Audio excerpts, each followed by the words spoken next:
വോക്കോളജി ശില്പശാലയിൽ ഞങ്ങൾ പ്രധാനമായും ആ, ഉൾക്കൊള്ളിച്ചിട്ടുള്ള ടോപ്പിക്സ് എന്ന് പറയുന്നത് ആ, വളരെ ഈസി ആയിട്ടുള്ള വോയിസ് പ്രൊഡക്ഷൻ എങ്ങനെ സാധിക്കും എന്നുള്ളത്, അതുപോലെ തന്നെ കർണാട്ടിക് ഗമകങ്ങളെ എങ്ങനെ ശാസ്ത്രീയമായി ചിട്ടപ്പെടുത്താം എന്നുള്ളത്, അതുപോലെ തന്നെ പ്രൊഫഷണൽ വോയിസ് മാനേജ്മെൻറ്റ് എങ്ങനെയാണ് ചെയ്യേണ്ടത്, അതുപോലെ തന്നെ ഫുഡ് ഹാബിറ്റ്സ്, അസിഡിറ്റി വരാതെ എങ്ങനെ നമുക്ക് നമ്മുടെ ശരീരത്തെ നിലനിർത്താൻ സാധിക്കും, അതുപോലെ തന്നെ പലതരത്തിലുള്ള breathing techniques, the art of pranayama.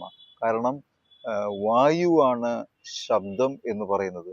അപ്പോൾ ആ വായുവിൻ്റെ അളവ് ശരീരത്തിൽ എങ്ങനെ കൂട്ടാൻ പറ്റുമെന്നും, അതുപോലെ തന്നെ യോഗ ആസനങ്ങൾ, അത് നല്ല ശബ്ദം പുറപ്പെടുവിക്കുവാൻ അനുയോജ്യമായിട്ടുള്ള യോഗാസനങ്ങൾ, അതെല്ലാം ഇതിലത്തെ പ്രതിപാദ്യ വിഷയമാണ്.